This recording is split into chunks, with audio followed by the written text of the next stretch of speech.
Cannock Glenafric is a stunningly scenic village some 26 miles from Inverness, the heart of the Scottish Highlands. There had already been several rumours that reached the ears of Donald Noble, known by those close to him as Ted, relaying unusual sightings of large cats prowling their rolling countryside. His neighbour, Jessie Chisholm, had expressed on a few occasions the likelihood of big cats living in the woods near her cottage. Such stories kept coming back for years, including a 1977 sighting by a father and son of a lioness and 2 cubs near Farr, 10 miles from Inverness. Ted might have thought these tales as people being fooled by their senses or harmless pranks, until he started losing his livestock, continuously finding crushed bones and mutilated corpses littering his farmland, with little explanation from the police as to what could be the cause of the slaughters. Rumours turned into reality when he spotted a powerfully framed cat stalking his Shetland ponies one day. With nothing to qualify his experience, he decided to take matters into his own hands. On October 29, 1980, Ted planted a large cage trap near his neighbour's cottage, placing the bait in the form of a sheep's head, dangling from a rope within the cage. What he captured would not live up to the ferocious image of an apex predator. Inside the cage lay an overweight, placid, and surprisingly tame female puma. When experts came to examine her, she lowered her head so that her ears could be scratched. At mealtimes, she only accepted her food when it was chopped into smaller pieces and rejected the unskinned rabbits offered. Her teeth were surprisingly healthy, and at approximately 15 years of age, this suggested that she had been on a regimented diet. These observations led to an educated guess by Eddie Orbell, the director of the Highland Wildlife Park, stating that she must have spent most of her life in captivity. But the alarming thought amongst the captors about her behaviour was that she did not accept the unskinned rabbits, meaning that she was probably not the cause of the recent livestock killings in the winding and boundless terrain of the Scottish Highlands. And if it wasn't the now affectionately named Felicity, what other predators are still out there? Most British big cat sightings are thought to be relatively new to the discussion, but evidence of them goes as far back as 2,000 years ago, in Roman amphitheatres where they would have been used for blood sport, kept as expensive pets by the ruling classes, or displayed in circuses. Assuming some of these animals could have escaped or been set free, whether there would have been enough to effectively breed and thrive in their new environment is something we will cover a bit later. In 1937, during an excavation of the Royal Menagerie at the Tower of London, 2 Barbary-lined skulls were discovered. To estimate the time in which they lived, a scientific method known as radiocarbon dating was employed, where the approximate age of an object is attained through the level of carbon-14 in the sample and compared to a universal standard. From this, it was gathered that the lions lived between the 13th and 17th centuries. Their origins were identified as North African and were likely gifts for the British monarchy. The gifting of exotic animals wasn't confined to the symbology of power forever. It transformed into a fashion statement. Harrods, the famous department store as early as 1917, sold several exotic animals as pets. An inventory that included lions, alligators, and elephants. A baby elephant called Gertie was once purchased at the store for Ronald Reagan. Noel Coward, the famous writer and actor, notable for such films as The Italian Job, received an alligator from the store as a Christmas gift in 1951. One you're probably familiar with, Christian the Lion, was purchased for 250 guineas, that's around £260 today, by 2 Australian backpackers in 1969, who kept the cub in their London flat. When Christian inevitably outgrew his surroundings, they had to relocate him. Years later, Christian was reunited with his former owners. ecstatically greeting his long-lost family. The video engulfed every corner of the internet. Harrods caught on to a trend that was going way before them. By the year 1895, there were over 118 wild animal dealers in London alone, selling pretty much any exotic animal you could think of. This was very much part of the fashionable zeitgeist of the 1960s, with icons like Elvis Presley owning large menageries in Graceland that homed chimpanzees and peacocks. Salvador Dali once dined with his pet ocelot in Manhattan. The ownership of an otherwise wild animal was so fashionably prominent that you would have likely known someone who owned one. There's even a YouTube video of a woman walking her leopard through the streets of 60s London. I get that these are just niche anecdotes of people having unconventional pets, but this was clearly in vogue. Who's to say how many people owned an exotic animal, and where they were getting them from? What if you had one of these pets, and when the financial and caregiving burden became too much to keep them, there was little choice but to disperse them?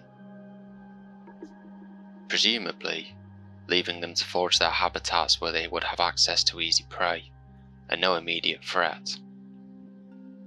Well, some stories pose both of these questions. At the turn of the last century, a rediscovery of thousands of specimens in the underground storeroom of Bristol Museum unearthed a Eurasian lynx dated around 1903. Accompanied by a detailed report that the large cat had been shot by a landowner in the Devon countryside after the lynx killed 2 of his dogs.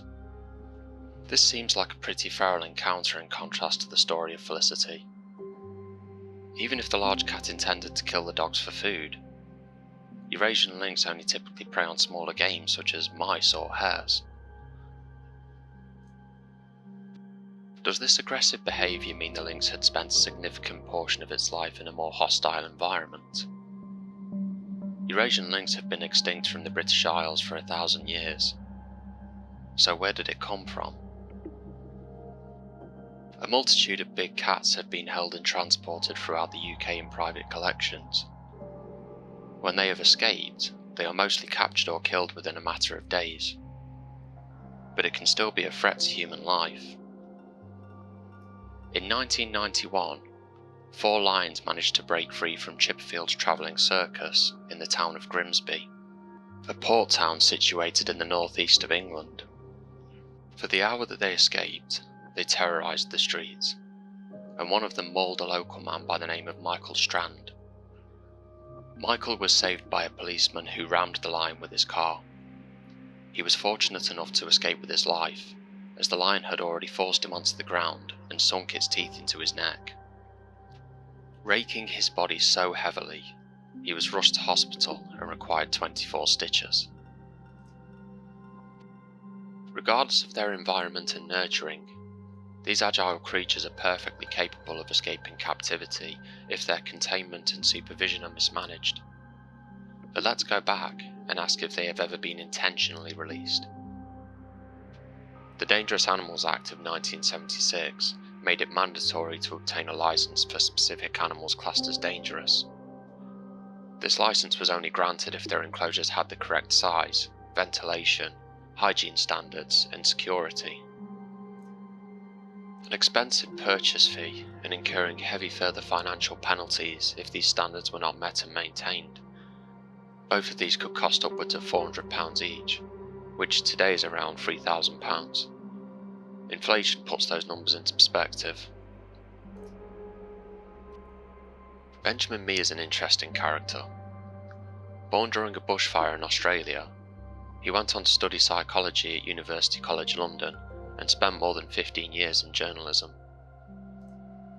When his sister sent him a sales brochure on Dartmoor Zoo, he felt an urge to visit with his family.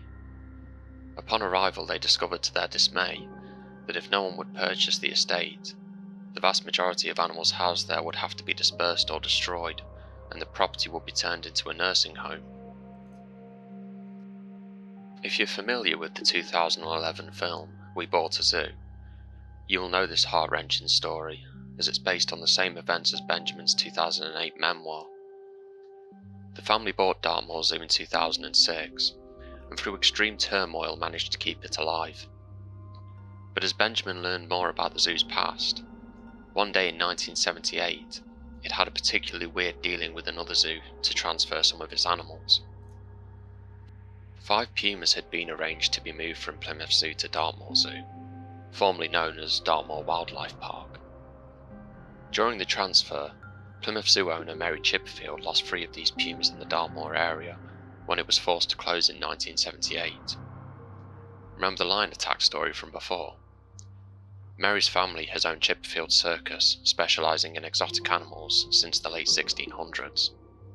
She regularly supplied animals for film and TV shows, including the original Dr. Dolittle in 1967.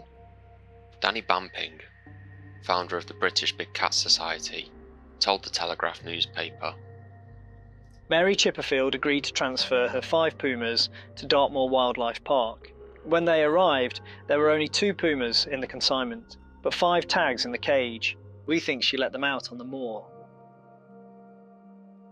Mary Chipperfield explains her story to the former wildlife park owner Ellis Dorr. She had broken down on the moor while en route to the wildlife park, and 3 of the pumas somehow got loose. Some believe she intentionally let them go. This was 2 years after the Dangerous Animals Act was introduced, and in the age of exotic pet ownership. Mary may have done this for the same reason as many others at the time, and given it was not required by law to report such a release of exotic animals until 3 years later, there would be no trace if they were ever discovered. But then why would she not just simply hand over the pumas to another zoo that would surely take care of them? She would not have to worry about their security or welfare. You could entertain that this was a spiteful act towards local competition during a bitter end of Plymouth Zoo. Or was her attachment to them simply too great to watch them go elsewhere? Bamping's claim was refuted by Mary's surviving husband, Roger Corley, who stated, We had no dealings with the old Dartmoor Wildlife Park, and certainly never released pumas or any other wild animals on Dartmoor. So okay, this may be an unwarranted accusation. There is no evidence of whether this was indeed an accident on Mary's behalf, or there was another motivation behind the puma escapes. The story comes from second-hand accounts and tertiary sources. But around the same time in the mid-70s, a local historian named Gerald Barker details an incident involving a big cat escape from Plymouth Zoo. Barker received a call from the police sergeant Edgar Horton, on duty at the time, describing what happened. I was on an early shift at 6 a.m. when I received a phone call from one of the zookeepers telling me that a leopard had escaped from its cage. Sightings were eventually reported that a big cat had been seen at the top of Peveril Park Road. The leopard was seen later that morning. It was under one of the cages in the zoo's compound. I mentioned to one of the keepers that it could be stabilised by firing a dart at it. This sadly was not done. Because the animal had a record of having a bad temper, the keeper killed it. Mary Chipperfield also did not have a perfect record of animal handling. During the 90s, she was accused of harmful behaviour towards some animals in her circus. In April 1998, an infant chimpanzee named Trudy had been seized by police and taken to the Monkey World Sanctuary after being repeatedly kicked, beaten, and made to sleep in a tiny box. Mary was found guilty of 12 counts of cruelty to animals and fined £8,500. Animal Defenders International, who informed her mistreatment of animals to a high court, believed that the sentence was illogically lenient and that she should have been banned from keeping animals for life. Benjamin Mee concedes that he does not know the reasoning behind the puma escapes. It was after all before his time as the owner at Dartmoor Zoo. But during his first week there in 2006, he had his own encounter, and he was not the only one. Picking up his brother and a business partner from a nearby train station in Sparkwell, they drove through the quaint village, and whilst driving through the narrow country lanes, Benjamin spotted a large animal perched on top of one of the steep stone walls at the side of the road. Expecting it to be a deer that may be ready to jump, he halted the car, which gave the men inside enough time to take stock of what it was. They quickly realised a very muscular frame, with a wide bulging jaw glaring directly at them. Benjamin immediately recognised it as a puma, and after a few seconds of shocked bewilderment, the figure retreated into some nearby woods, which prompted the men to exit the vehicle and investigate. Being greeted with nothing but the engulfing darkness and the sound of softly padded paws edging away from them.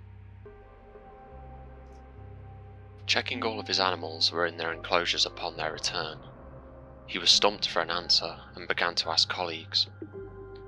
His story was met with affirmations that there were indeed wild pumas in the area, even offering the story with the previous zoo owner, Ellis Dorr, housed some privately due to regulatory issues, and once it became well known, attempted to hunt and kill the big cats unsuccessfully.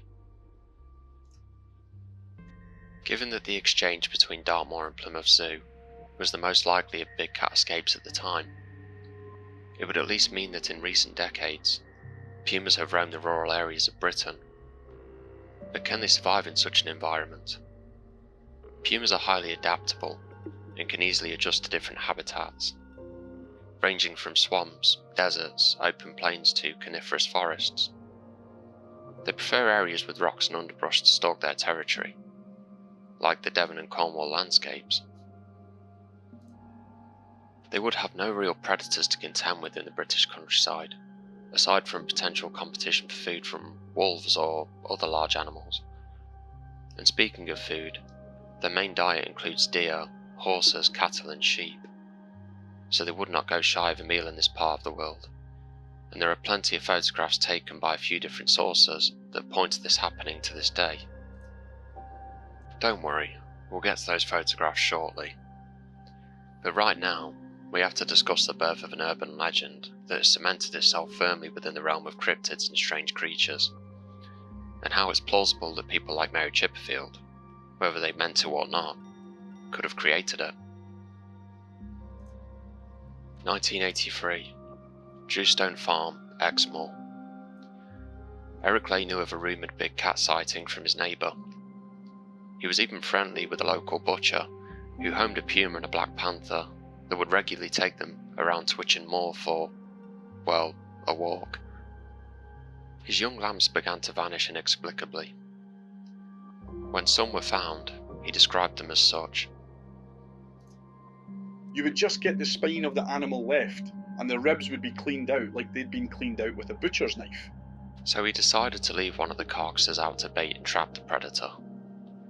This was unsuccessful, and for 10 weeks he was losing sheep at a frightening rate of 6 nights per week, all found with savage throat injuries.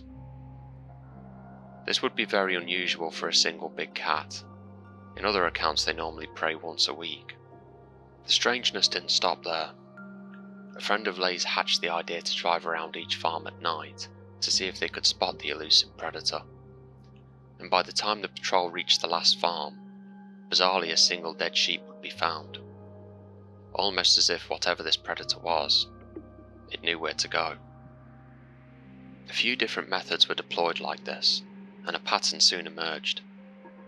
Whenever a carcass was discovered, it was always 10 or 12 feet away from a tall hedge that was approximately 6 feet in height, and those who kept vigil reported that the sheep had not moved at all whilst they were still alive, like something was waiting for the right moment to ambush from the shadows. So many slayings under weird circumstances were occurring that the Royal Marines stepped in. They occupied the moorlands and operated in smaller units at elevated positions to effectively disguise their scent. Twice an animal was spotted at 500 metres, described as a big black cat. On one of these occasions, the firearms instructor took a rifle from one of his unit patrols and aimed at the creature skulking in a nearby bush. The instructor waited for the animal to raise itself from the ground for a better aim. Before he could, it had turned and bolted into the darkness of the moors.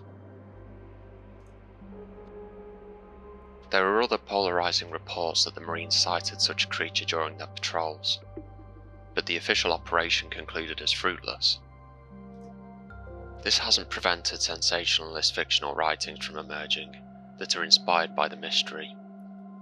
The author John Broughton spins the narrative into an alluring cat and mouse game that claims the lives of the well-trained military men, pouncing from the glooms of the moors and ferociously raking and biting at their necks in a sanguinary rampage, extinguishing them one by one before their comrades can come to their aid, before a clandestine government covers up the truth from an unsuspecting public in his book, The Beast of Exmoor. It is not the first time such an incident has sparked the imagination of creative writers in this part of the world. Sir Arthur Conan Doyle, known for his adored creation Sherlock Holmes, based the wicked Hugo Baskerville in the mystery The Hound of the Baskervilles on a man named Richard Cable. Cable was considered a monstrously evil man, who made a pact with the devil and brutally hunted the local wildlife with his pack of feral black hounds. Rumours circulated that he murdered his wife for committing adultery, and upon his indifferent passing, he became immortalised by the words, "The first of his family to be hounded to death, when he hunted an innocent maiden over the moor by night." Cable resided in the village of Buckfastleigh, on the edge of the Dartmoor National Park. The legend goes that upon his death on the 5th of July 1677, a pack of hellish black hounds were seen on the moor, howling at his tomb. From that moment on each anniversary of his death, his ghost would be seen leading a phantom pack across the dusky moorland. Throughout history, when facts and stimulated imaginations are intertwined, the story takes on a life of its own, but the truth might be somewhere in between. Mary Chipperfield allegedly released 3 pumas in the Dartmoor area in 1978. Ellis Dawes supposedly cared for exotic cats privately, and Eric Lay knew of locals who possessed similar pets. It was a few years later that big cat sightings exploded across the British countryside, starting in 1983, paving the way for the legends we know today as the Beast of Exmoor and the Beast of Bodmin Moor. When we also consider accounts from respected individuals like Benjamin Mee, we can speculate that these releases or escapes were not from an isolated source, meaning that there would have been more than a few wild big cats out there. Between the years of 92 and 95, Paul Tyler, the Member of Parliament for Cornwall, had several run-ins with local farmers regarding rising and inexplicable land deaths. These were sensible and practical landowners who were very accustomed to dealing with such problems that may threaten their livelihood. This struck a match in Tyler's mind, for around the same time he had received multiple reports of a large black creature stalking Bodmin Moor. In 1994, he arranged a conference with Police Constable Peter Keane, where witnesses in the National Farmers Union could present their evidence. It was enough to warrant an investigation from the Ministry of Agriculture, but in Tyler's opinion, not enough of one. The task force consisted of 2 people, examining pre-existing evidence such as photographs, animal track plaster casts, and reading eyewitness reports from behind a desk. Tyler criticises their response to a very real problem affecting people's lives as insufficient. The investigation was extremely underfunded, with no more than 6 months of observation taking place. None of that time was spent empirically gathering further evidence. The ministry marked the case as inconclusive. As far as photographic evidence goes, this divides internet sleuths and people in the big cat space. Some of them look fairly convincing, like the African wildcat photographed by Allan Tinkler as he ate breakfast in his garden. Others that have made local newspapers include what appears to be a large cat lying in a field. And some, well, let's just say they aren't conclusive. I get it. It's hard to buy into these theories when there aren't more people, specifically those who work within agriculture, coming out and talking about it. But there are those that have reached out to various media platforms, stating that they do have evidence and have frequently seen big cats stalking their land. Some of these cats are more placid and others not so much. But the last thing they would do is present this evidence to the general public or the press. They wouldn't want a bunch of independent researchers like me hauling themselves over to their land and disrupting their lives. Or even worse, trying to hunt these exotic animals for the sake of money or bragging rights. This is obviously a terribly foolish idea. If someone were to shoot at a big cat and miss or wound them, there's a distinct possibility that the animal would become feral, and a very real threat to other unsuspecting people. The backlash of ridicule these people would and have received for speaking out is simply not worth it for them to come forward. As humans, we tend to mock or dismiss things we have no visual or tangible proof of, and no one wants to be scorned for their experiences. On the other hand, when we are presented with the myriad of photographed animal carcasses that show clear signs of cat predation, these accounts become much more difficult to swiftly dismiss. Investigators in the field have received these in droves, with key identifiers on sheep and deer bodies. Their flesh and skin have been licked by a coarse tongue, with deep bite marks around the neck and haunches. Some smaller animals have been halved and turned inside out, which is a typical leopard and puma feeding strategy. That's not to say these are all conclusive. Some are still very contentious. Mark Elbrock, program leader of Panthera, details a wild boar killing that claimed to have been big cat prey, stating the wounds looked too precise, with puncture marks that were deeper than a cat's bite. The boar was sliced down the middle of the belly in an almost surgical manner. Big cats usually have diarrhea after such a feed, and solid scat is found right next to the body. Pointing out that cats do not defecate next to their food and create latrines elsewhere, this gave the impression that someone had poorly constructed a hoax. But there are others in the field that strongly disagree, citing that overseas analysis can often lack contextual understanding in domestic cases. When it comes to urban legends, I can think of very few others where the evidence is so strange and simply refuses to go away. On one hand, something the whole idea of big cats in Britain is almost laughable, and can be scrutinised as unreliable eyewitness accounts or lore enthusiasts trying to keep a legend alive. On the other, there's a rich history of them inhabiting the United Kingdom as luxurious assets, entertainment, and escaped refugees. And given the sheer amount of witness accounts from individuals in the conservational space, backed by findings of paw prints, scat, carcasses and even fur, it makes one think it can't just be one big sadistic hoax. There has to be something else to this.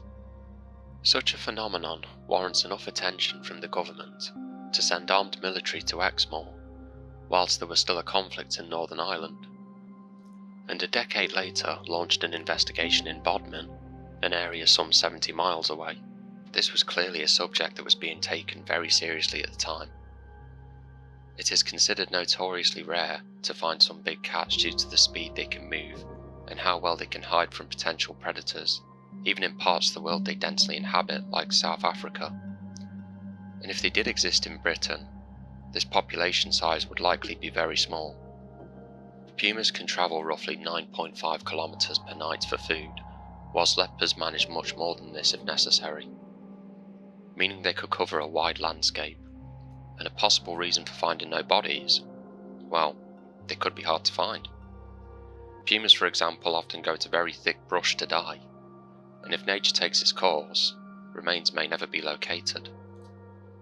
Without such physical evidence, this legend is likely to forever be a contested topic, encapsulating knee-jerk dismissal, potential hoaxes, credible witnesses, and an authority that doesn't seem to want to address the subject. But narratives can change, and when they do, it can feel like the new findings were never doubted in the first place. The winter of 2010 in Great Britain and Ireland became known as the Big Freeze, when temperatures dropped below -17 degrees Celsius in northern areas of Britain. Benjamin Mee believes that there is a high probability any big cat population was wiped out during this period, and credited the diminishing number of sightings to back this up. Mark Elbrock endorses this with a caveat. He believes that pumas, for example, could survive in these sudden and extreme climate conditions. Tilting towards the side of skepticism, he is not convinced by a wild big cat population in the UK. That doesn't stop this story from coming back.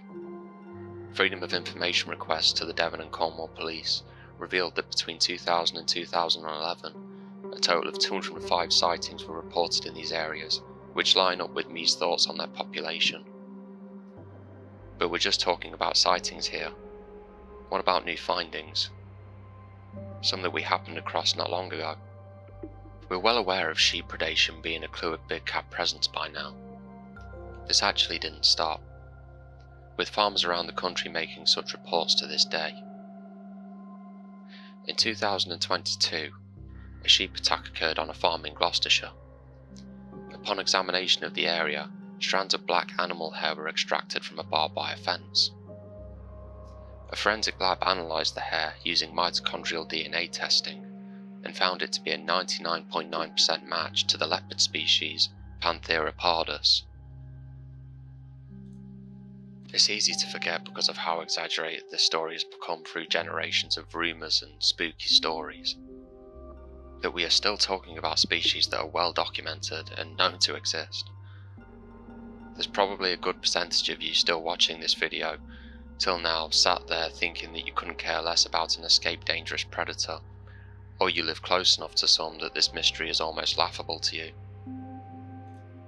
But this just isn't quite a Loch Ness Monster or Mothman legend, confined to the notion of a furtive cryptid fixating on a small subset of individuals.